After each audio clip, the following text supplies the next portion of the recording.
Hi, everyone. Welcome to DomainSherpa. Today is an episode of Down the Rabbit Hole with Drew, Yoni, and me. On this show, we discuss domains, fiat, and crypto with a lot of discussion about Bitcoin, Dogecoin, Solana, and more. And on the domain front, we talk about the new NameJet Buy It Now feature, and Yoni talks about a domain he just bought. All this is coming up right now on Down the Rabbit Hole here on DomainSherpa, where all roads lead to domains. So let's go.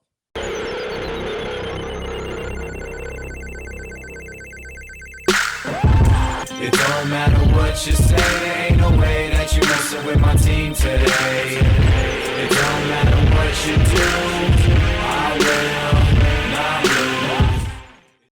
What's up, Sherpa Network? Thank you for tuning in today. My name is Jonathan Tenenbaum, aka JT, aka J On, and I am the host and producer of DomainSherpa, where all roads lead to domains. Today's show is Down the Rabbit Hole with my man Drew. We won't do big old intros because these guys are the co-hosts that are always on the show. But I got my man Drew, who's back from quarantine, Free Rosner. We got Freed Rosner. What's up, man? What's up, man? Great, good to be out the pen. Out the pen. And then over here, we got my man Yoni, aka Young Money, aka Blue Steel. So, which I dropped on the other joint the other day. And so, just diving right into it for the folks who don't know. As we say here on DomainSherpa, all roads lead to domains. And in the reverse, our work in domains has us venturing all the time into different areas and topics, some familiar like crypto, NFTs, and other digital assets related to domains, and plenty of others that aren't so familiar, hence the jump down the rabbit hole. So basically, this show is just us doing our thing, kind of kicking it, talking about different things that we're into and that the audience is into. And as always, when this show airs, drop us a comment if there's some stuff that we started to touch on but didn't dig in, or you got some other thoughts, things you want to hear about. We're always open to that. So definitely make sure you check it out. In the meantime, we'll kind of do what we do. So welcome, fellas. And with that, so Drew, talk to us about this quarantine situation, man, because we brought it up on the DomainSherpa review last week. And at that point, you had just literally snuck out of the cell. And did you have to tell me your way out? I actually watched that episode. I wanted to see how you guys filled my shoes. And man, you guys had me twisted. I was dying laughing. You guys were hilarious. But yeah, no, it wasn't all that funny for me. I came in, I got my PCR test in the US. I flew back into Portugal, but it didn't say something on the, I just got a little one pager from the US National Guard.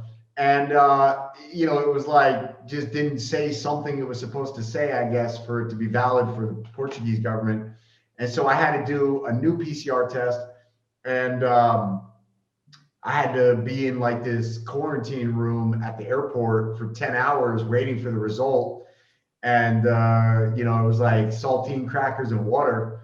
And I was losing my mind. I was like, and for me, it's just, I'm hypersensitive to that stuff. And I was like, I don't like people telling me what I can and cannot do and, restricting my movement. I get a little belligerent about that stuff. And anyways, I got a little belligerent with the people. And I think that probably is the reason I was in there for 10 hours as opposed to probably like 5 or 6 or something. But I eventually got out and, all's well that ends well. Yeah. Lesson learned. You're probably on some kind of like watch list now, after that incident. I should have called, I should have gave you the AKA. We did movie references, man. I could have called you Shawshank. You know what I'm saying? Like that's the, crawling through 200 yards of sewer pipe, popping out in the rain, all like, yo, I mean, man, that'll be me. Are you kidding me? I'll crawl down that shit like a sewer rat if I have to. You can't hold me down. Holding the PCR test in your hand, coming off out, like, all that kind of stuff. So, yeah, well, it's crazy. So how was your experience flying in general? I mean, otherwise to and from, so you went amazing. Yeah. So yeah, it was like the best trip ever in terms of the flight. I mean, it was, it was me and 4 other people on the way there to Boston, direct flight. And there was me and 11 other people on the way back, it was great. Well, I feel like we've been in this interesting pocket, and I know, Yoni, you've been doing some traveling, right? And I think your experience is probably similar, right? I mean, it's, it's pretty, it's not as crowded as it was pre-COVID, obviously, and we're kind of in this pocket where it's still pretty chill and everybody's respecting space and all that kind of stuff. It's like at some point now though, like well, that's kind of what I'm saying. I think we're getting to the point where they're going to flip about to flip that switch, and then all of a sudden it's like you're all packed in again, and it's like going to get. It was already uncomfortable, So like just flying and traveling. I'm a big dude. I take up space. I don't fly well. You know what I mean? Like I don't sleep on planes. Some people, man, like they literally just like conk out. Like big shout out to my dude Mike White from web.com and Snap Names, NameJet and stuff. We flew out to Seattle one time. We literally got on a plane and dude was out like 10 seconds into the flight and then like wakes up like at the very end, like as we're landing. I'm like, how'd you do that? You know what I'm saying? Like, meanwhile, I'm up like 6 times. I'm like uncomfortable as all get out, my legs, the whole thing. I'm getting knocked every single time the lady comes up and down with the cart. You know what I mean? So I don't know. Yeah, I don't fly. I don't sleep on planes. I'm not a, but I'm usually also flying with my family, with kids, and that's just a different story in and of itself. Yeah, so to be honest with you, like when I do fly alone, it's like a pleasure. It's like, put on my headphones, watch a movie, listen to music, listen to a podcast, whatever. But it's like, zone out. I feel you. Well, it's funny because I don't sleep well. You do go that kind of that transition when you go from like being, not having kids to having kids, and then you go back the other way, right? So like same kind of thing. When I used to travel, I was always uncomfortable. Then you travel with kids and you're like, this is like real uncomfortable. So then when you travel without kids, it's like, all right, this ain't so bad now. You know what I mean? It's like, it's all about perspective. It's like, people who that's a lesson in life. I feel like we're in this society where everybody's like trying to like, this is so applicable to like everything that's going on. It's like, everybody just wants everything to be like perfect. Yeah. It's like, we don't live in a perfect world. We don't live in a perfect universe. We live in chaos. Yeah. And it's like, if you don't lean into the bad, you're not going to have any good. You're just going to have a freaking vanilla life. Oh, man. And, you can't have the good without the bad. And you can't have, it's just, you need it. You got to lean in, embrace it, embrace the pain, embrace the tears, embrace, the bad. You can't, it's the badness is underestimated. Yeah. You got to embrace the suck. Right. And embrace it. Lean into the suckiness. I'm with you. Well, we have it. I saw it was. I don't know if it's even appropriate to talk about Louis C.K. because I think he got canceled a bit back. But I remember him having a bit that I thought was funny about flying, and people are like, "Man, this Wi-Fi doesn't work, and this is terrible." People have it so easy now, and it's like you're flying in literally a metal cylinder, thousands of feet above the earth. And you're complaining because the goddamn Wi-Fi doesn't work as good as it does in your house on fiber. You know what I mean? Yeah, as long as the engines and the wings work, I'm good. Exactly. But I get it though. I feel the same way. We've had it so easy. I think we were talking about this earlier, man. Like my iPhone doesn't work. Like I can't connect to something, and I'm like, and if I'm in a bad mood, I'm ready to punch my phone out. And the phone's not even the problem, but yet I've got so accustomed to things just like working and stuff that when they don't, everybody's so entitled, and it happens to me too. You know what I mean? Everybody just thinks like, oh, how dare this not work perfect, and it's like, and then it creates all this stuff. And it's like, man, we're like too soft, we're too soft. Yeah. I think since tech company is also trying to create these frictionless experiences that then people almost get addicted to. The moment there's a minimal amount of friction, people are ready to blow up. Yes. Yeah. It's like, oh my God, I can't log in for the next 5 minutes. This is horrible. I'm never using this service again. Yes, exactly. Burn it to the ground. Burn it all down. But listen, this also translates into like how government is progressing right now worldwide. It's like, this protectionist environment, like, look, oh, you're not smart enough to make your own decisions. Oh, we don't want you to get hurt by financial markets. We don't want you to get hurt by social, whatever. Like, ironically, they're even less competent than you to make those decisions. Of course. Exactly. It's like, and it's like, so in theory, right? In theory, you have these people. They're supposed to be really smart and really good at what they do and experts. And, they're like coming up with regulations and rules and laws and all this stuff. And they tell, okay, here you go. Here's how to live. This is what you do. This is what you don't do. And it's like, then you go on television and you see who these people are that are making these rules, and you're like, I wouldn't trust this dude to butter my bread. And you're trying to tell me like you're telling me how to avoid a pandemic? Like, no, I'd rather ask my plumber. Like, that dude knows how to avoid some shit. Yeah. Like, get out of here. I don't, I said it to my wife the other night. It's like, you have all these old people, mostly old white men, like totally out of touch. And they're trying to make, they're trying to fix our problems. And it's like, I feel like we're really, really, really close on the cusp of like somebody just standing the fuck up with some charisma and some whatever. You'd be like, yeah, get the fuck out of here. Just all of them, get the fuck out of here. You are the problem. Just get the fuck out of here. Stand down. Stand down. Just get out of here and let some young people with some real brains in their head that understand how to fix problems come in and actually fix problems. Yeah. Like, don't fix problems that aren't problems. Just get out of the way and let somebody else come in and actually create some change. Yep. Because it really is, it's these dinosaurs that are, trying to hang on to power. I think that's really at the source of all the problems. Yeah. Because I think effectively they've had power for so long, they didn't really have to work to get it in a long time. And that makes them lazy and just 100% allowing the status quo to perpetuate. Yeah. And it's like grandparents, right? It's like, that's what they are. They're grandparents and they're treating the citizens like grandkids. And it's like, oh, don't climb that tree. You're going to get hurt. And it's like, no, I'm going to fucking climb this tree. I'm going to go pick an apple. I'm going to do whatever the hell it is I'm doing. If I fall out the tree, I'm going to learn a lesson. I might break my leg, but I'm going to learn. And that's how you learn. We're humans. Like, that's what we do. Yeah. And hey, you can't appreciate how hot the stove is if you don't touch it every now and then. That's right. That's right. So I'll say 2 points to that. I mean, look, I appreciate the idea that people try to help people, right? And but the problem that you have with government whenever they take over anything is that they don't do anything particularly well, right? So it's like, the nanny state, it's like, it's so inefficient. And I'm dealing with like a tax issue right now. I can't get anybody on the phone, and it's like, I say this a lot, like with COVID, you had this dynamic where for-profit companies and businesses were forced to adapt. I mean, you look at restaurants and all these kinds of things and bars and people that went from making, one thing to now they're doing hand sanitizer and all this kind of stuff.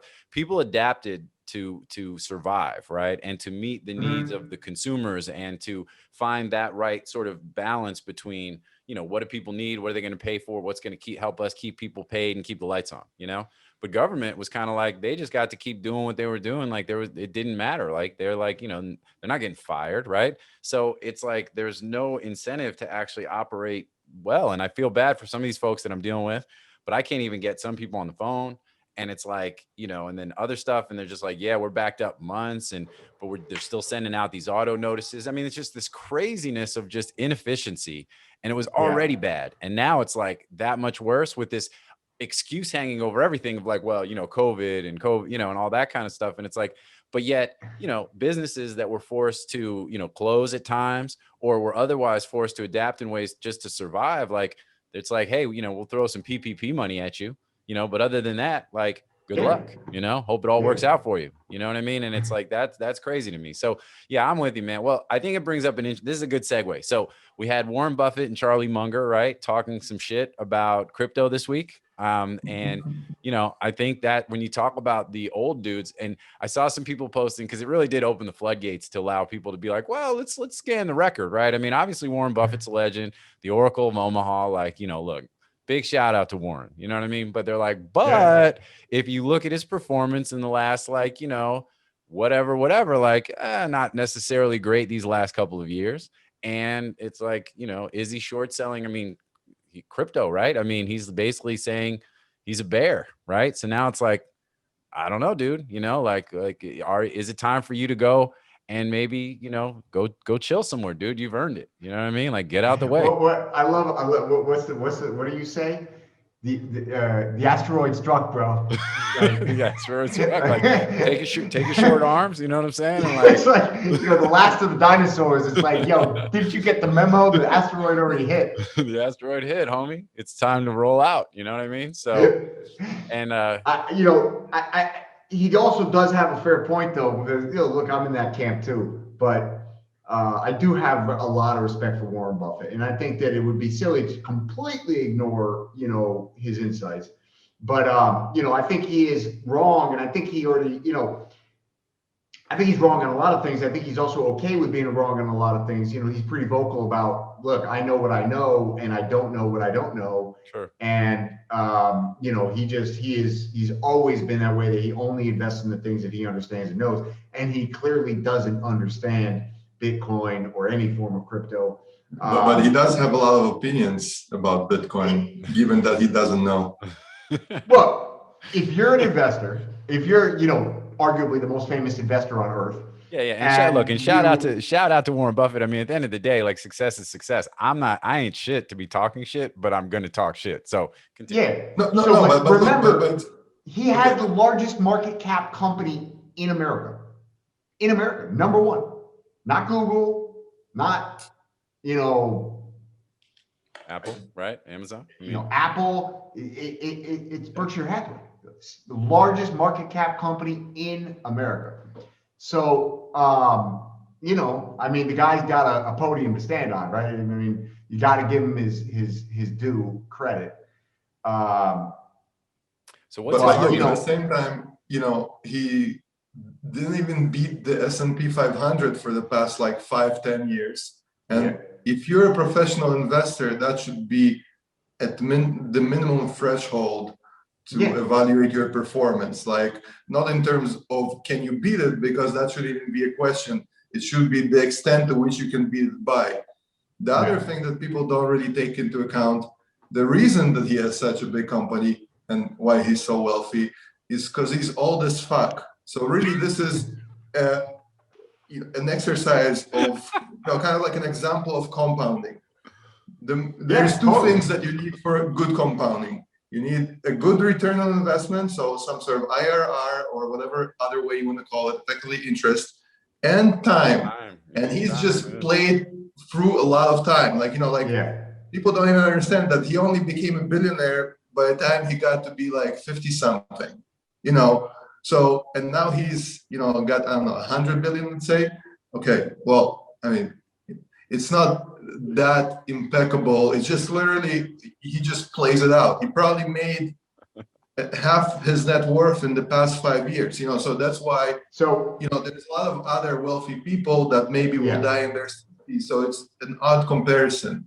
I actually read a really interesting analysis of Warren Buffett's worth. And, it was attributed 100%, or it was like 95% of all of his wealth could be attributed to 3 strategic investments, and had nothing to do with what he invested in, but at the times when he invested. And he invested in all 3 of the major crashes. His biggest inflows into markets were during the 3 major crashes during his career. And then the compounding of that, of getting in at the bottom, getting in at the bottom, and just the compounding effect over time of that, like you said. But it really was about, I think if there was a takeaway, it was really about, time and timing, right? It's like longevity of your investment horizon and, opportunistic and timely, investments, like I said, when there's blood in the streets, when everybody else is trying to pull money out the markets, he's going in, and, we'll see. The guy is sitting on an absolute shit ton of cash. So that's what I wanted to say. He has $150 million in cash. If the markets do take a dump, he's going to look really, really, really good. This will be like the 4th major, cleanup that he was able to pull off. If the markets continue to run, he's going to look really stupid for the next decade. So it's, whether it's a calculated bet or it just happened that way, it's an interesting turning point.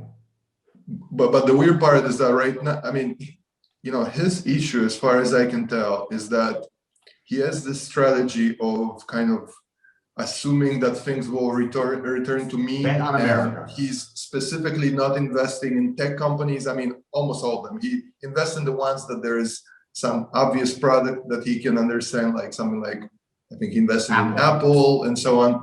But anything that has an exponential curve behind it, which is pretty much the growth of most of the investments, let's say over the past decade, and that will probably increase towards the next decade going forward. He's for sure missing on those, and that will probably be the biggest value creation. And 100%. so that's why I don't know even if his investment style is going to be around, let's say, the next 20 years. Yeah. Yeah, I think that the concept of the value investor, I think, is going to be or the concept of what value is going to be redefined. Yeah, that's true, 100%.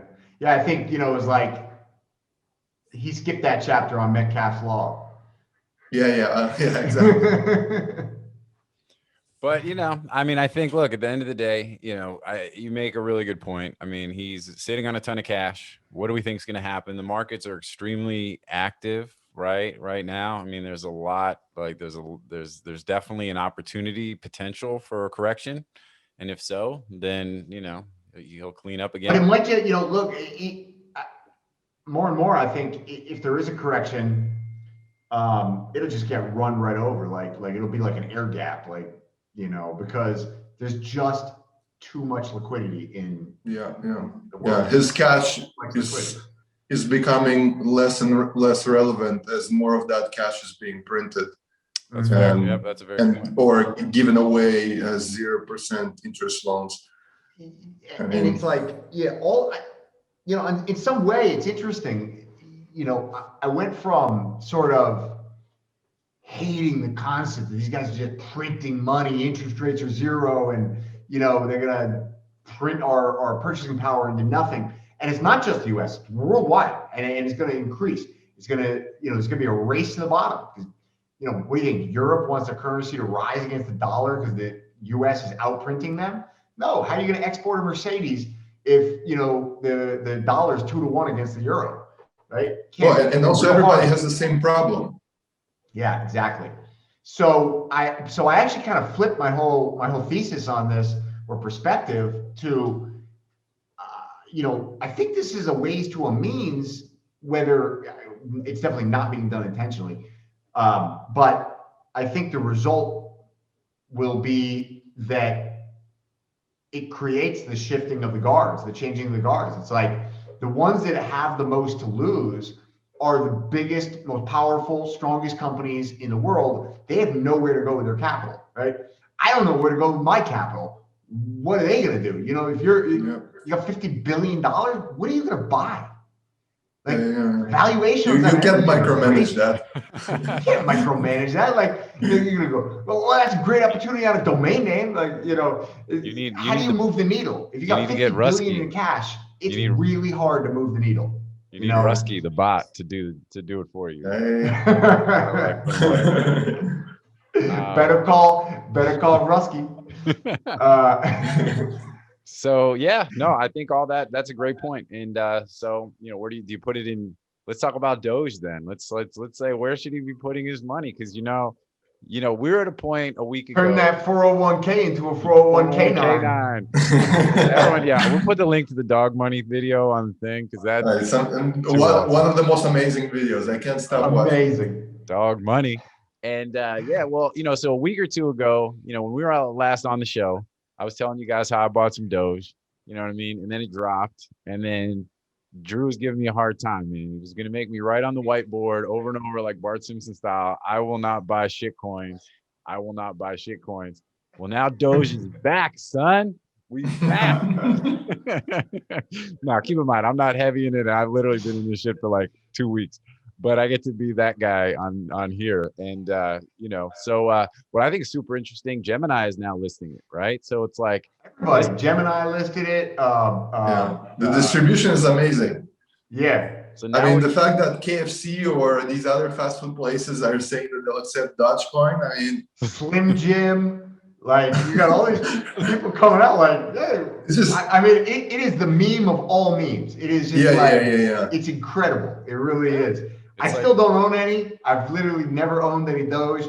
I'm not gonna lie. I got a little bit of FOMO, but and not even about the price appreciation, but it's like I feel like I'm just left out from this community. But I'll tell you what. I don't know. What I do know is that it's insanity, and that can't last forever. I don't know. Who knows? Maybe it's going to be the only money accepted on Mars will be Doge money. Well, I think it's cool, but we talked about this, I think back in the 420 show, and it's almost like it's a fulfilling, prophecy. It's a self-meming prophecy, right? Because it's like the shit started as the joke. It's got legs based on cleverness and sort of adoption and acceptance, and just, this momentum that's just being built around just volume of people that are becoming in on the joke, right? It's almost like to the point that then that legitimizes it as something. And it's funny because you see it in art sometimes too. It's like the irreverent stuff. It's like you can't paint by numbers to necessarily be successful making music and other types of art because, it just comes off as not authentic. And, it's like it misses the mark. And this is almost like more art than science, where it's like, because it's got this sort of foundation based on, this silliness, craziness, irreverency, or whatever, but that is what is helping to propel it along, the path of actual legitimacy. I mean, it's really, really crazy. And, let's stop there for a second. I mean, legitimacy is an interesting concept in and of itself. Who defines legitimacy? Who says this is legitimate, this is not, right? Money, you hear this argument all the time. Bitcoin's got no intrinsic value. Well, what the fuck? What's the intrinsic value of the piece of paper that I've got, right? It's got no about to dig into your value. Pockets to try to find cash? Value, like, were you just looking for cash in your pockets right there?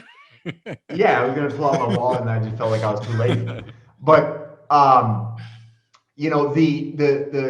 the money has no intrinsic value. The last time money had intrinsic value was when it was gold, or backed by gold. Money has no intrinsic value. Bitcoin doesn't have intrinsic value. Dogecoin doesn't have intrinsic value.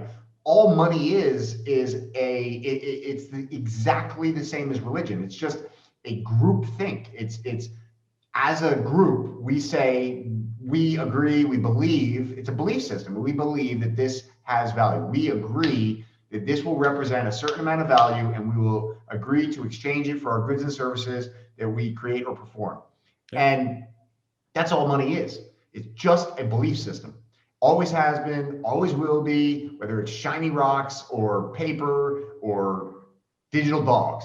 It's just a belief system. And so, it's an interesting thing. It's like, it's kind of like the concept of fake it till you make it, right? It's like Dogecoin was a complete bullshit. The whole thing was a joke, straight up joke.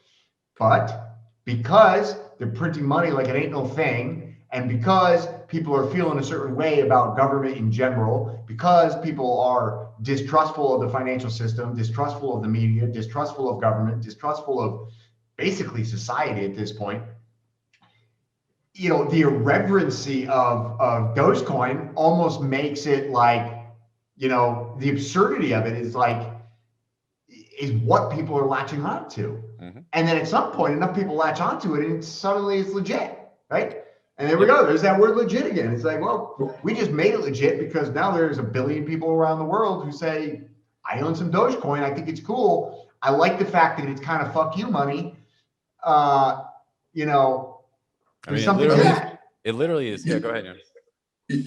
I think it's kind of, I guess, almost a comparative analysis of fiat to this. Okay, so this is bullshit. Okay, we agree. But fiat is bullshit as well. And then I think even Elon Musk had that joke that Bitcoin is almost as, it's almost as much bullshit as fiat. Yeah, he said something like, Bitcoin is a complete joke.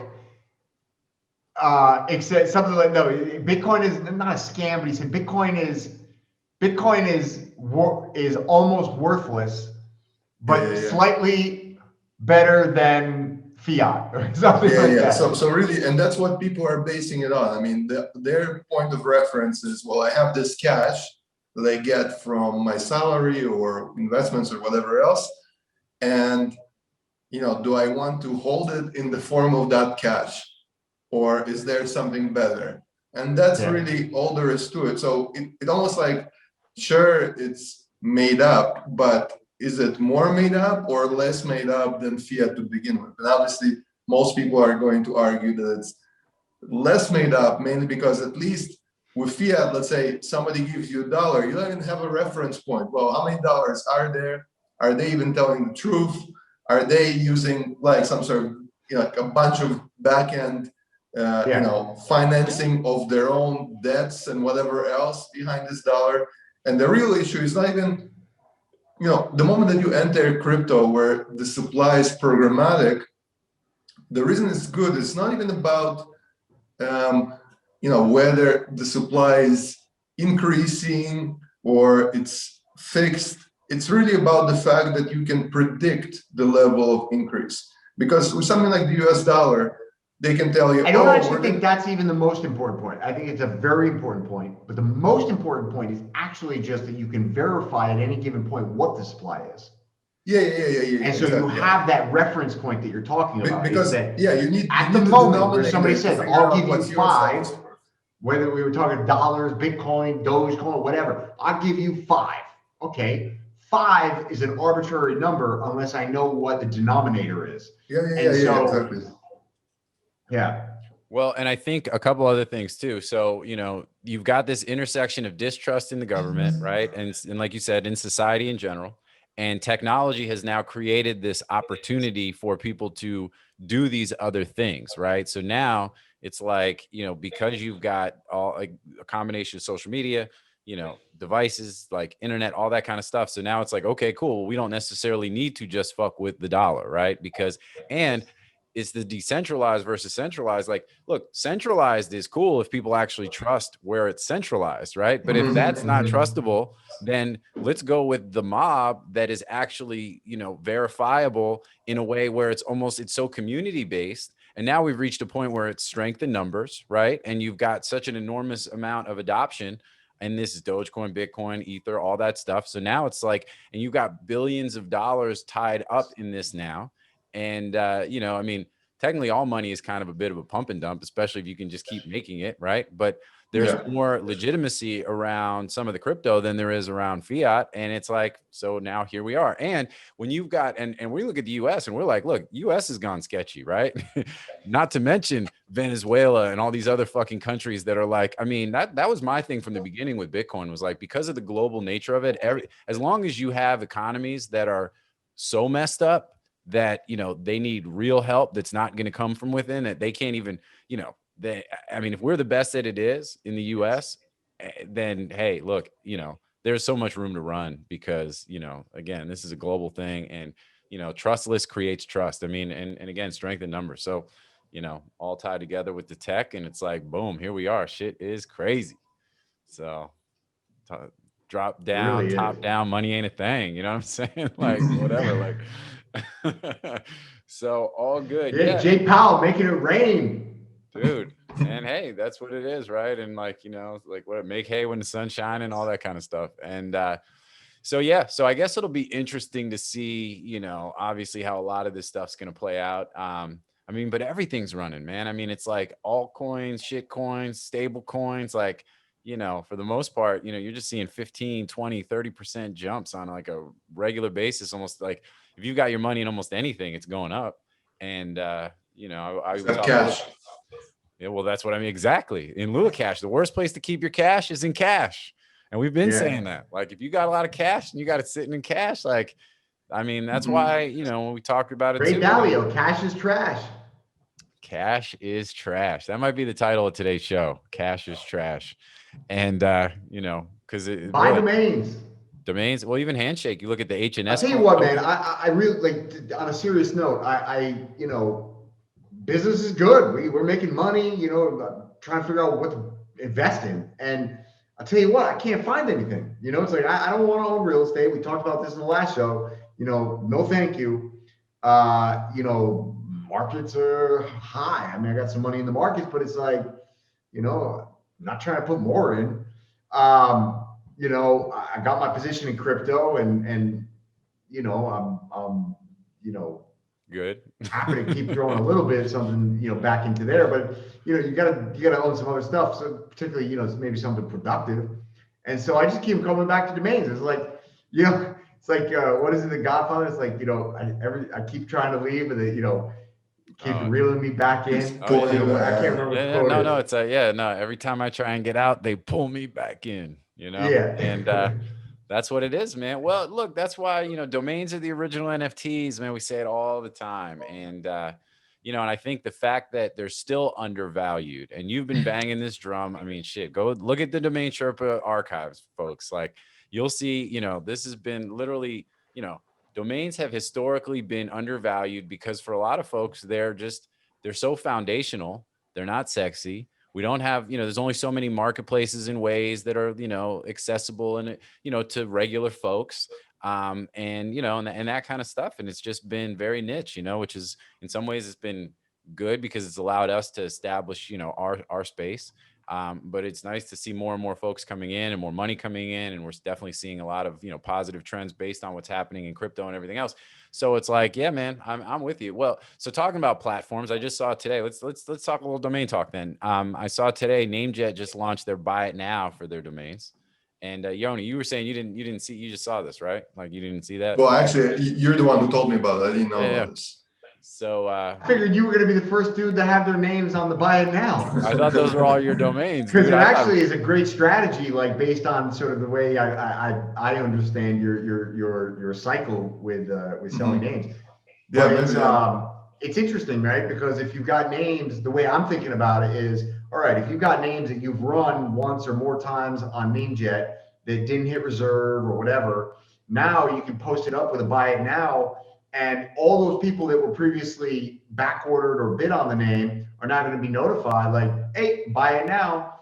And I think that's a pretty good, you know, tee up. Now, I got notified on 2 of them.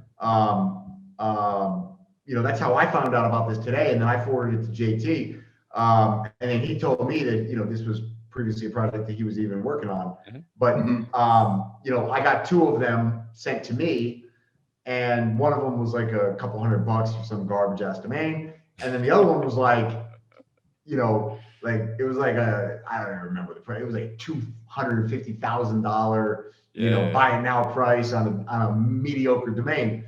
And I was like, you know, so somebody actually bought it, or what happened? No. They just got the notice that, like, so if you've got a back order, and so just to, you know, so I was working on this project goes way back. I mean, you guys, we all talked about this when I was running NameJet.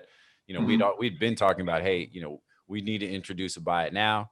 And, you know, we had those conversations at the board level, and, you know, it was always a tech priority kind of thing. And, you know, but I even worked on it once Web bought out 2Cows and then part of the integration and, you know, put it into the product roadmap. And it looks like they just launched it, which, you know, I think it needs a little bit of work, but it's, you know, conceptually, like it looks like they're getting it where it needs to go. And I think it makes a ton of sense. Like, I'm pretty excited for them to finally get it out the door. But, yeah, what's neat is that if you have a back order on a name that's now listed as a buy it now, you're actually getting an email that says, hey, you have a back order on this domain, you know, check it out. Like, it's now for sale with a price on it. I went through the names, like, because today was the day that I just first found out. I see Elliot Silver posted something about it as well. You know, I looked at the inventory and I just did like I sorted by max, like a value, and there's some pretty high, you know, and nothing jumped out. A scroll all the way down through to the, you know, low 10,000s of anything that we got to get in there before the Ruski bot gets in there. Exactly. Right now, Ruski's like, we don't know this, but Ruski's collecting shit. They're like, they're on all the hot shit. Ruski's about to do some learning. Yeah, seriously. Well, I think as more folks, as more inventory, I don't know the full source. How do you even search this? So what I did, so let's pull it up. And is the source of the inventory effectively after Nick and those marketplaces? You know, you guys know about, like, I just told you what I know to date. So if you go to the search page and you can sort by domain type by buy it now, and then you can see. Where is, oh, buy it and look at that. Look at that. Now it says closing that's time. That's the new shit right there. Yeah. So, but like, look, it's all like, this is a lot of trash, right? 000do.com. It says private seller. So I don't know where they're pulling the inventory from, but like, it looks like a lot of junk, at least when you first get into search. I then sorted by minimum bid. How many domains are in there? Do you know? Let me see. 0.0domain.com seems like it was like a test or something. You know what I mean? Like some of those are, yeah. So it looks like they got about 350,000 buy it nows in here. Oh, wow. So they're pulling from somewhere, and it could be that, Snap names. So Snap names and NameJet consolidated, right? And Snap had some buy it now inventory. So it's possible they're pulling from Snap on the Snap buy it now. Oh, that's right. Yeah, they had a lot of buy it now. This could be web inventory, based on their, based on the number of names, it sounds like it's their inventory. Yeah. But when you pull it and you list it by minimum bid, they got PC support at 112,000, tax lawyers at 111,000, some other Juegos Deep Tintas.com. I don't know what for 74 grand. You know what I mean? But it's an interesting concept. It can work. Oh yeah. Look, at the end of the day, if they can provide, they get eyeballs. They've got warm leads on all these names, right? I mean, that's what's interesting is like, if you plug in names that have been on in the past and you're willing to list them at a price that's at least somewhat reasonable, I mean, you're getting an audience that's going to be receiving these things. Now, I feel bad for anybody who's got, tens of thousands of back orders on NameJet, because all of a sudden they're going to, unless they filter their messages, they're about to get, blasted. Oh man, this is a good deal. So. You got teardrops.com for 50 grand, for $41,000, man. It'd be like, that's like the next Facebook social media network for killers. The M13 or whatever, like. Yeah. You kill somebody, get a teardrop tattoo. We call it teardrops.com. Come and get some. Teardrops.com, exactly. Get credit for your kills. Teardrops.com. Yeah. Turn your kills into an NFT. Exactly. So again, I floated through the first couple pages to see if anything jumped out, like, hey, there's some real value. And there might be in these first few days, or as they're sorting and whatnot. To me, it seemed like, the pricing is really high. But I think it's probably a sign of some stuff to come, that there's going to be some opportunity here. Interestingly, this is not a bad deal. I mean, I'm not ready to pay that, but passportphotos.com for 28 grand. It's not crazy. I remember this name on one of the marketplaces. I think it expired a while back. But Lucid Dreaming. Well, Lucid Dreaming. Shout out to Juice WRLD. Rest in peace.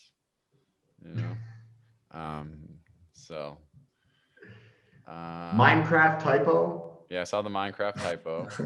Oh, look at this. Nacio.com. I mean, that's birth. That's like birth. They've got Nacio.com, like I was born. They've got Fortnite. I was born by the river. Not bad. I like it. I forget the rest of the words. I was about to join in, but then. Yeah. I was born by the river. It's a great song. Get money.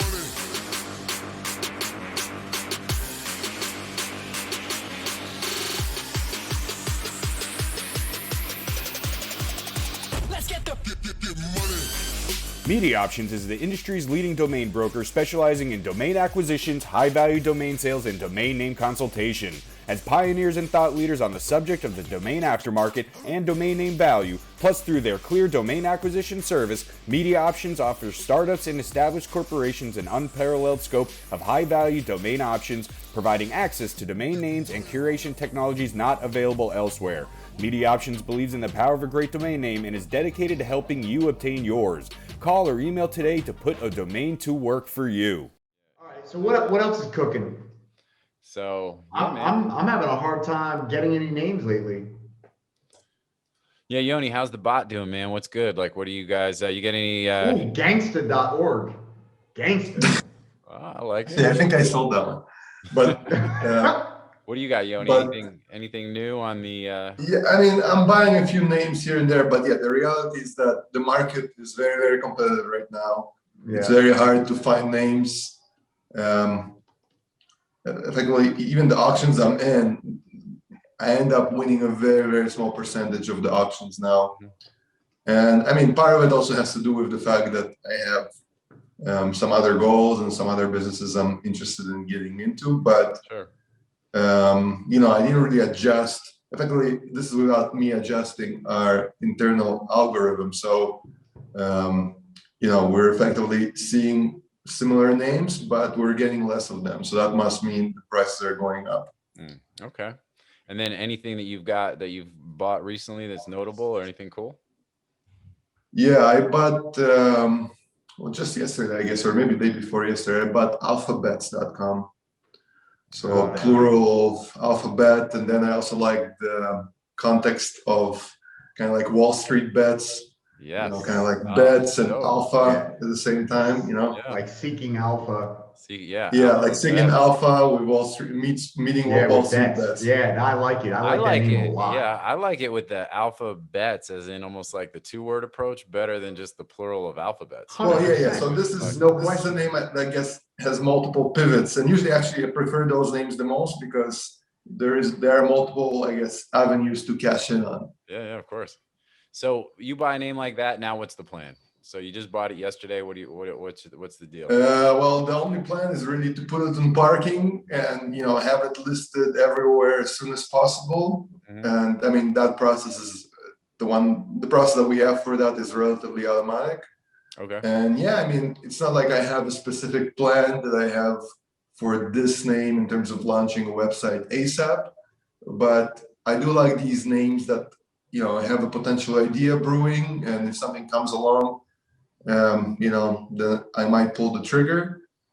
But at the end of the day, you know, at the same time, you know, I have obviously thousands of names that are in an equal position to that. So, you know, we'll just kind of keep it rolling for now. So for that name, did you pick that personally, or was that? Yes, that one actually I picked personally. Yeah. Okay, cool. So yeah, and then so that one was, I guess, you know, usually the ones that are automatic. I'm talking about names that are usually, you know, maybe a couple $100 to low thousands. Okay.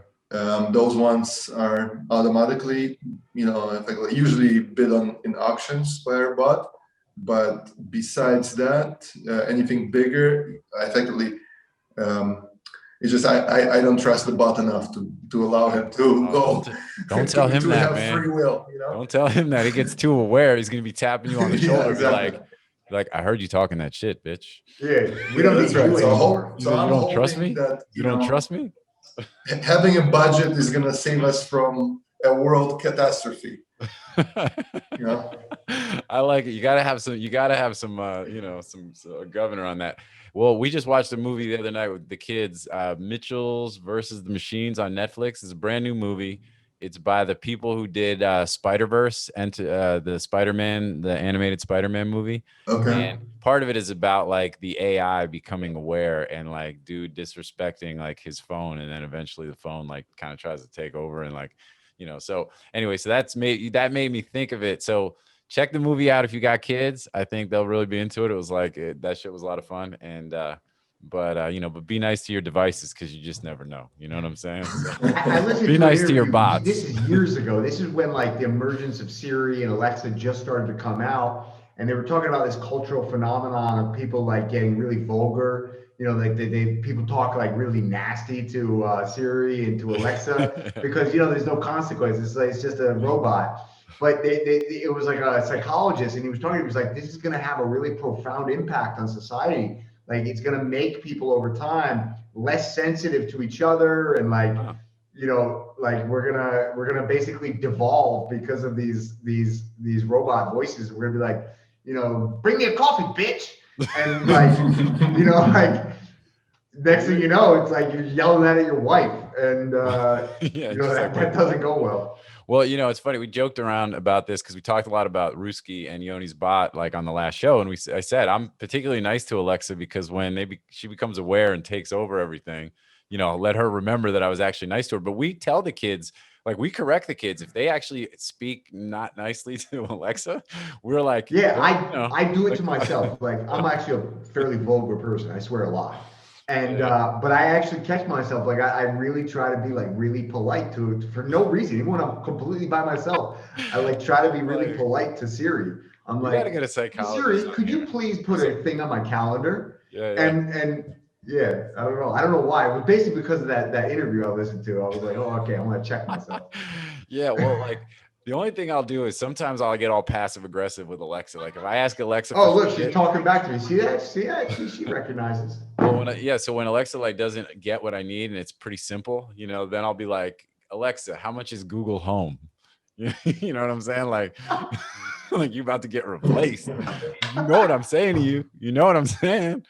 But yeah, no, it's really funny. I think that's interesting, man. And I'm sure, that would be an interesting guest to get some sort of a tech psychologist on one of these shows with us to talk through some of this kind of stuff, because the dynamics around these things, and as the world is changing, and a lot of what we talk about is pretty bleeding edge, at least, for a lot of folks. I mean, some people will be like, oh, you guys are barely scratching the surface on any of the really cool, crazy shit going on. But, when you look at just, regular average Joes, like, this kind of stuff, when we talk about tech, AI, crypto, all of these kinds of things, I mean, the world is changing, and in a lot of ways for good, in a lot of ways not so much not for good, and it's like you're trying to like just kind of figure it out as we go. It's pretty wild. There's some really interesting, that's like super interesting to me, the idea that like people's behavior changing and evolving due to interaction with AI and technology and machines is pretty wild. And so so if anybody's got some insight on that, throw a comment on us. Like, like, that's the kind of shit that would be really cool to unpack even further with,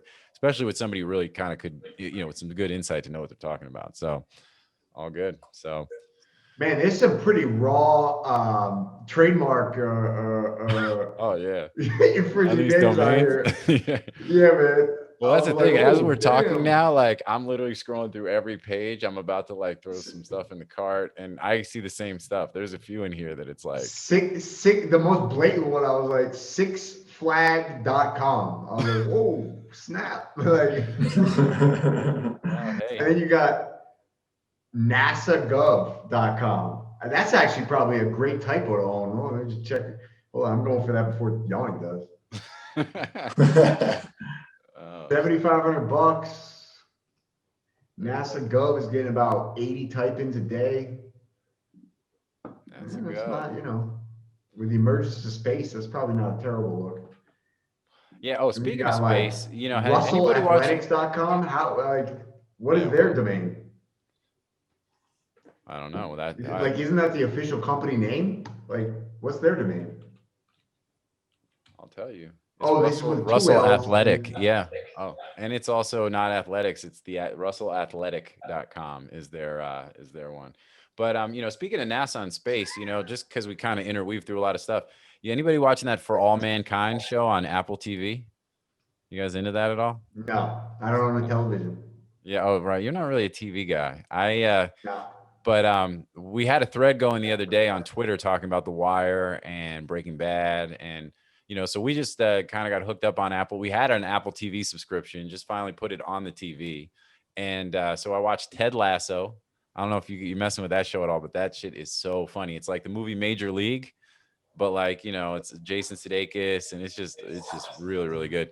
And where he's like a football coach that goes to coach soccer over in the UK and like all sorts of stuff. But they've got a NASA space show called For All Mankind that's also pretty dope. It's based on the premise that the US lost the initial space race to the moon, and then that creates a whole like really kind of interesting like parallel universe drama of like what would have happened if that was actually the case. So also pretty dope. So but yeah. Anyway, all right, guys. Well, with that, I think we just clipped an hour, which I think we said we were going to try to keep it around that timeline. And unless you guys got anything else, any other names popping up on that list, Drew? Did you buying anything yet? Yeah, well, hold up. So I got to give a shout out. I almost forgot. I got to give a shout out to my boy John McGavern. But Hold up. It's Wanna Domains. Wanna Domains. Okay. You know, like marijuana. Wanna Domain. Okay. Juana .com Domain. or Wanna Domains. And you know, he sent me this T-shirt. And I was like, whoa, that's dope. Thank you. So John, shout out to John. Thank you very much for the T-shirt. Drew.com, superhero. Feeling Dude, love it. Thank And, you. know, so yeah, and the link there is JuanaDomain. So JuanaDomain.com. Wanna Domain. I like it. I think it's a good, good little domain marketplace brand. Yeah. He's got some good cannabis domains in there. Yeah, that's definitely what's up. I'm checking. Our boys over at Ganjapreneur helped them build out that marketplace. Oh yeah. So using the new service, bluedream.com, the cannabis's very own industry branding agency. Yeah. Oh yeah. Look at all this, man. I mean, they got some crazy domains all around. Vape oils. John's the man. John was like, emailed me. He's like, Skunk hey, Bud hope all's well. You want to buy like a truckload of gold coins? I was like, whoa, yeah, I'll take some gold coins. There's a lot of. He buys gold coins. He gets them by like the truckload. I was like, whoa, all right, yeah. I love physical gold coins.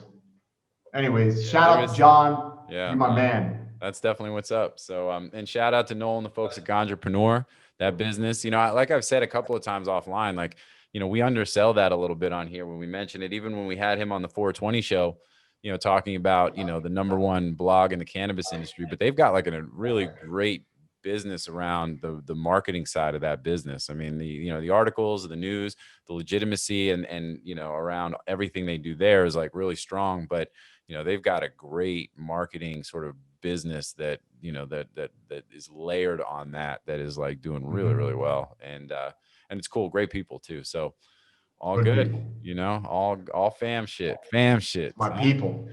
All right. So with all that, guys, as usual, appreciate you taking the time. Let's go ahead and we're going to call it again. Unless you got anything else. Last chance to talk before we go. Yoni, anything? No, nothing else. I'm just going to go work on some shit, make some money. Going to buy. Yoni, what's your hot pick right now in crypto? Hot pick? I have many hot picks, but I also want to clarify that this is not investment advice. Nothing that we say on here is investment advice. And what I'm interested in.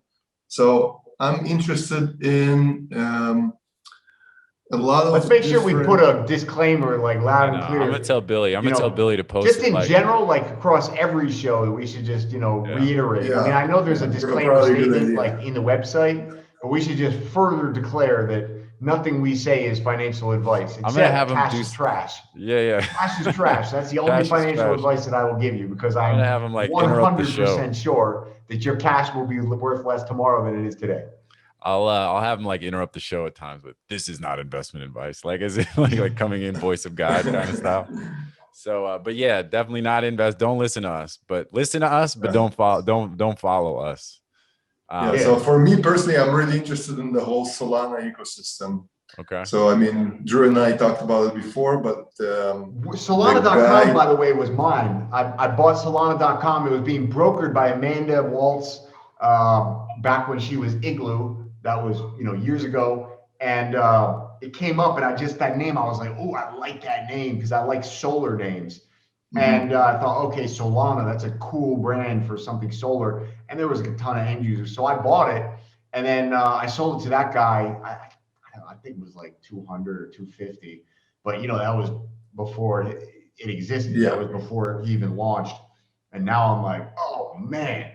Shit. Yeah. Now it's maybe, I don't know, billions. In the top 20, top 30 cryptos right now. Yeah. But it's a brand new ecosystem. Well, I mean, brand new. I mean, newer than other ones like Ethereum, obviously. But it has a lot of potential, and mainly the guy who is involved in it, which is also he's involved with that FTX exchange. He seems to be, I mean, at least in my opinion, definitely top 3 smartest people in this business or in this industry. Mm-hmm. Yeah. And so I started getting into everything that touches the Solana ecosystem and everything that he touches as well, because he makes, well, at least his group makes their own investments. So usually to me, that's almost, some sort of positive indicator that he will be there to help support those products, because a lot of the problems arise when it's a small product, or if the incentives aren't aligned with the people who are working on that product. But at least from what I can tell, everything that he's working on so far, it's been pretty nice and organized, and kind of like, I guess the incentives are tightly wound up to the point that a lot of the coins are locked for some periods of time. The people that the tech people that are running it seem to be extremely competent. So that's really what I've been doing. I've been using Solana, effectively FTT, which is the FTX coin of the exchange itself. And then also I got into Radium, which is an automatic market maker. I mean, I don't really want to dive too deep into it, but effectively it's a DeFi platform that works on Solana, and it's really great because, again, it depends if people are really played around with it, but all the DeFi stuff that works on Ethereum, the real issue is the cost of those transactions settling. Yeah, the gas fees, yeah. On Solana, effectively, I've done thousands of transactions just playing around, and I think the overall thing cost me, I don't know, maybe 10 cents. So, it's kind of like a completely different, dimension of pricing in terms of being able to make various moves, and as a result, this is what's got me thinking, and I don't want to just turn this into a whole nother show here, but like, this is what's got me thinking about Ethereum. Ethereum's pumping like crazy, and Ethereum's got a big, let's say, head start, and it's got a very good adoption, particularly among the developers in the ecosystem. And so many things that have been built on top. The most valuable NFTs are all on, the Ethereum blockchain. The biggest liquidity pools in DeFi are all on the Ethereum blockchain.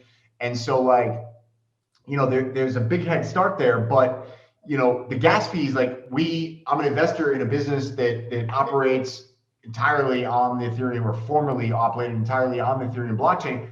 We literally had to stop doing business. We had to just put the whole thing on stop, and then pivot and shift to an entire new ecosystem that'll be on Polkadot.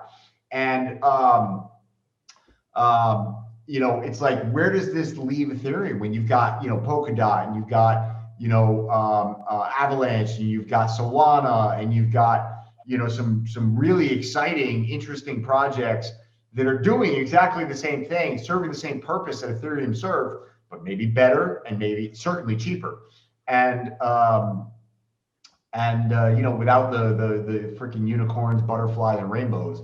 And so, like, it's interesting. I don't know where that's going to leave Ethereum, right? Because it's like, Bitcoin is kind of its own thing. You can't really leapfrog it, because it's a one, more or less a one-trick pony, and I like it that way. Like for me, that's a feature, not a flaw. Yeah. And then, but all these other things, it's like, you're only as valuable as your function.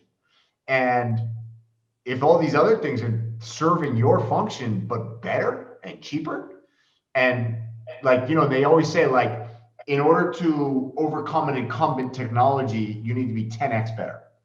And gas fees are more than 10x lower, right? And like, the complications around this shit are more than 10x better, or less. And so, it's interesting. It's really, I mean, but all of these ecosystems, they kind of have their own advantages. I mean, the reason I personally like Solana is because it has multiple advantages that I like.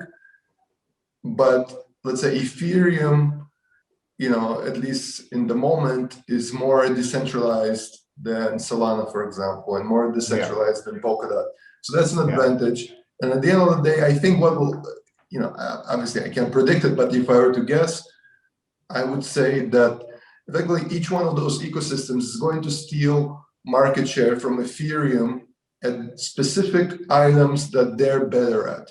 Like, for example, if somebody has $1,000 to invest in like some liquidity pools or DeFi in general, they're not doing it for Ethereum just because it doesn't make economical sense. Yeah. But so that means they're effectively automatically pushed to a different ecosystem.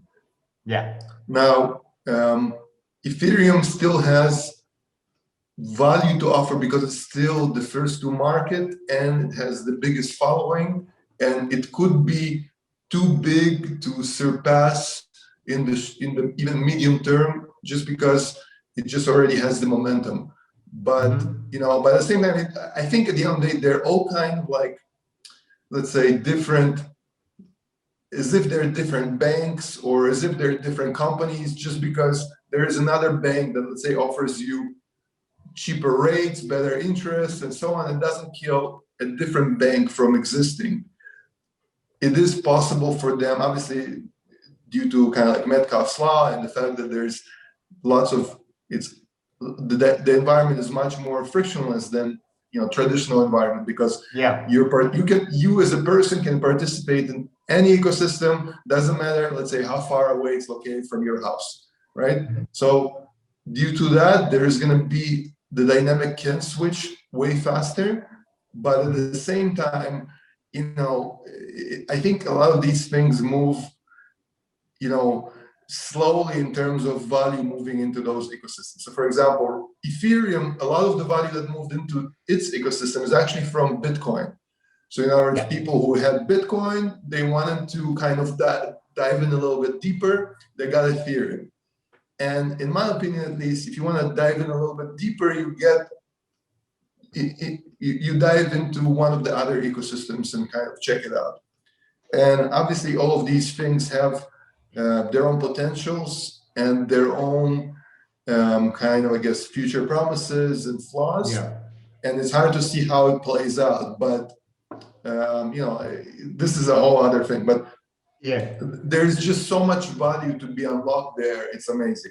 You said something interesting, though, and the last point I'll make, but you said something interesting, which is something I've been thinking about, which is like, you know, our business has been built on lead gen, really. Like the first 5, 6, 7 years of our business, 100% of our domain sales were all into lead gen, and still a big part of our business. You know, SEO and marketing companies, whether it's SEM, SEO, et cetera, selling domains to these guys for new businesses, campaigns, you know, et cetera. A huge chunk of that is the financial services industry, right? Comparing mortgage rates, comparing banks, comparing checking accounts, money markets, you know, whatever. And never mind loans, right? Like loans is really the biggest part. And so this is almost like the entirely, or not almost, it is an entirely new financial system, but it doesn't work like the old financial system. And you know, I've been thinking about it, like, how will, because for sure it will happen if it's not already, how will lead gen work in this space? You know, like what could you do in terms of lead gen in this space? You know, to like let's say, so you know, you mentioned before, like comparing banks, right? Like, oh, this bank will give me a little bit lower rate on my mortgage, so I'm going to do them, even if I've got my checking account over here. Well, you know, okay, I've got, you know, a bunch of money in Bitcoin, you know, call that my checking account or my savings account. You know, it's like, all right, but I want to go earn some interest on this excess money I've got. And so now I'm going to shop around. And like right now, it's really cumbersome. Like you actually have to like kind of brush up. You really need to like know your shit if you're going to go play around with these different liquidity pools and different ecosystems and figuring out how DeFi works and how, you know, staking works and all this stuff. And, you know, I mean, and it's complicated. It's a lot more complicated than like, okay, deposit $5,000 at this bank, your money's insured, and, you know, don't worry, Uncle Sam's got your back. In the meantime, you'll earn 3.5%, right? This is way more complicated than that. At least it is today, but that makes the lead gen process even more valuable, and the stakes are even higher. So the reward for providing a lead to something should be even higher. And so I feel like that's a really untapped opportunity that I'm not sure how to address it. but it's a really interesting thing that could tie back into domains and make, create like an entirely new affiliate marketing and yeah, I completely agree. And I mean, I think the reason it's untapped is because the revenue potential just from the financial opportunity of the system is so much greater than whatever you can make from lead gen. Like, we're talking about, like 100, 200% APR. Who cares if somebody pays you like 0.5% of somebody's investment? It's not even, because there is one aspect there that it becomes almost this natural social lead gen from the perspective of, for example, a lot of the AMMs of DeFi, they operate with their own tokens. Effectively, there is some mechanism there. Yeah, that's interesting. There's emission the lead of gen tokens. is word of mouth because you actually get rewarded organically because the more people that buy it, the more yours goes up. That's so in other words, you want to tell people about it because then more people will use it because then, and hence the price of that coin specifically goes up because usually they have a mechanism also for burning those coins. Those coins are rewards or essential to the system for you to be able to get paid interest or to get paid more interest. And also just back to your point a little bit, this is the decentralized version. So obviously this also becomes a little bit more risky for people who don't know what they're doing or might make a mistake because you could effectively send it somewhere and this money is gone forever. But at the same time, there is going to be a hybrid. And I think that's why in that aspect, centralization is also useful as by, giving you, let's say, some sort of basis to rely on someone else in that situation. Like in other words, if you have, let's say, $10 million you want to put into this, I mean, you better be willing to say goodbye to that $10 million, knowing that might happen if you make a mistake. But at the same time, so let's say you're talking about, let's say, whatever bank is willing to pay you interest. Some of these places pay a lot of interest. I'm talking about exchanges. So like something like FTX. I mean, right now, here, actually, let me check it out right now. Because I literally really, I didn't think about that, but that is so interesting. That's really so here, pretty profound. People should think about that, like for right now, how that organic lead generation is happening, and the reward is just like there doesn't need to be any middleman. There needs to be no one, and everybody benefits. It's not even just the guy who creates the lead gen that benefits. Everybody benefits from this is the beauty of getting the incentive right. Yeah. In any system, anything. So you get the incentive right, everything else works out. So right now, let's say I'm looking at my FTX account. So I also, by the way, I don't know. I don't think it works like that for American accounts because US has to follow a completely different set of rules. But let's say in my FTX account, right now I'm lending US dollar at 20% interest and USDT at 15%. So this is an interesting situation, and this is the market price. During the bull run, it went as high as 100-something%. So the reason it's like this, while at the same time your bank is, you're gonna beg them to pay you 0.5%, is because this is a true market with supply and demand. Nobody can print this money over here. So literally the only friction is this on and off ramp to and from crypto. But at the same time, like let's say this 15-20%, it's actually not as high at all as what you can get even on US dollar in a decentralized environment, usually with the liquidity pools and so on. Those situations have more risk because usually it's not just US dollars, it's other coins. And then there is also the risk that in case you don't know what you're doing, you might lose out. But decentralized positions effectively allow you to rely on someone else because, and in a way, the only risk here is really for the exchange to get hacked. And even then it would have to get hacked and specifically the USDT and USDC or whatever else you have to be stolen off the exchange. Because otherwise this money is lent for people who are trading on margin. And if they get liquidated, the money stops being borrowed. So, there is effectively no counterparty risk involved from that perspective. And it's interesting because the yield is just so much higher than traditional banks. Not to mention that, like they literally add features kind of like on a day-to-day basis. I mean, it's just like, for example, when I moved from Canada to here, I had a bunch of these logistical issues. For example, I had to cancel all my credit cards. Yeah. And, and you would think, oh, it's simple. Like in my head, this should be a button. I press a button, credit card disappears. It should be existing. So instead, there are times I had one day, I spent 8 hours on the phone with various credit card companies, because sometimes I have to talk to them on the phone for effectively just between waiting online, in queue to talk to somebody, and just telling them my situation and so on, and with them finding the account, verifying the account, security questions that are also ridiculous, because a lot of them, people could find this information about you anyways. It's not like something like Face ID on an iPhone. Anyways, but that's a whole other thing.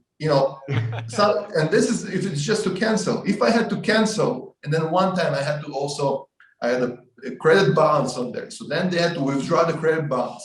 And I'm not in Canada anymore. So I tell them, don't send me a check. I need this amount to go into this account. Yeah. There is like verification process of me talking to their superior, to their manager. And then at the end of the day, they're like, fine, it's done. It took me only 5 hours to do it. And at the end, they sent me a check to an address that I no longer live in.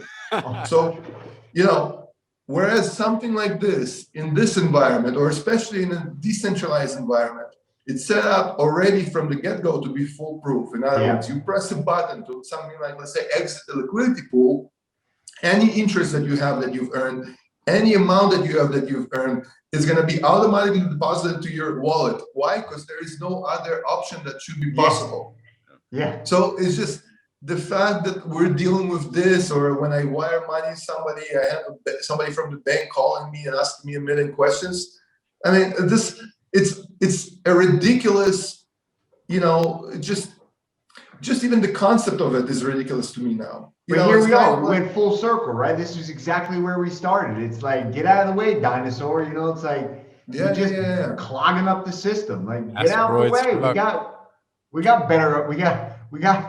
better options out there, Yeah, so that's why it's amazing to me get out the way, that this is what's happening now. Get out the way. Yeah. Get out the way, bitch. Get out the way. So I don't even know what will happen, 5 years from now, and how far away the traditional financial system is going to be behind these guys. Did you see? Sorry, last thing. Yesterday or the day before, Bank of New York Mellon, published their annual report or whatever, and it was like a quarterly report or annual report, and it was they literally called out. They were like, our underperformance is directly the result of us choosing not to invest in Bitcoin. Our underperformance in this set of ETFs is directly the result of us not making the conscious decision not to invest in companies with Bitcoin exposure, such as MicroStrategy. They literally called it out line by line. They were like, we underperformed because we didn't participate. We underperformed here because we didn't participate. And they're like, now we're going all in. Like, now they're going to be doing like, custody product in conjunction with nydig.com or nydig, whatever.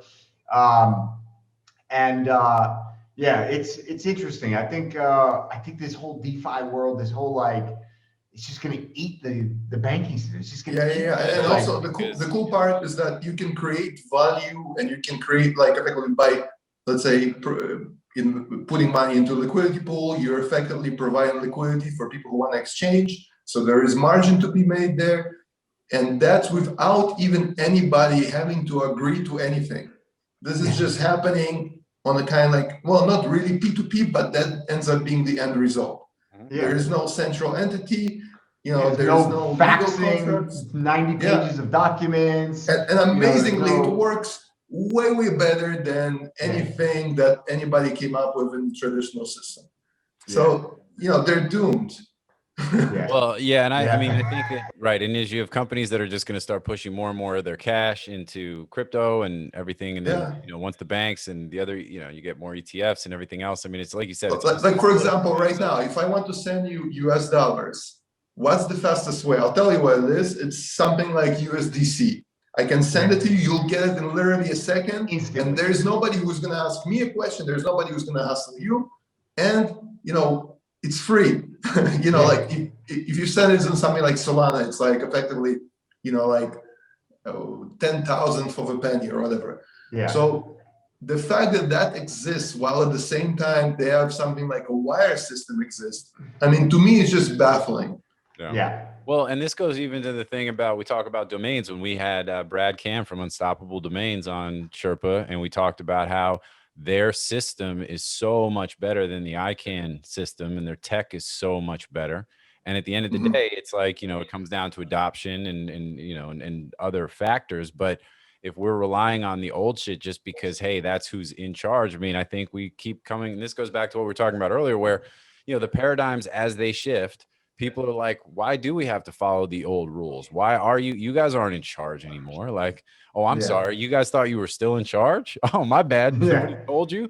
The asteroid struck, bro. It's almost like there's just this parallel system that like, it's like, oh yeah, you're okay. It's okay. And it's like, meanwhile, doing everything over here, but it's like, no, you're good. Yeah. Like, everything's cool. You guys can participate a little bit, but just the tip. And so, yeah, I mean, it'll be crazy. So anyway, look, let's call it here. I mean, this was a lot of great info. We can, there'll be more to follow.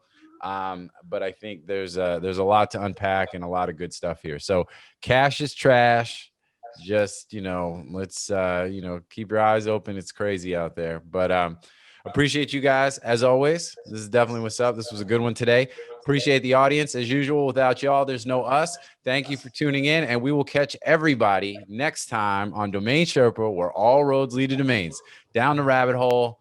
Shout out Juana Domains, JuanaDomain.com, Drew.com, my co-host, the audience, all that. Peace out, everybody. See you next time.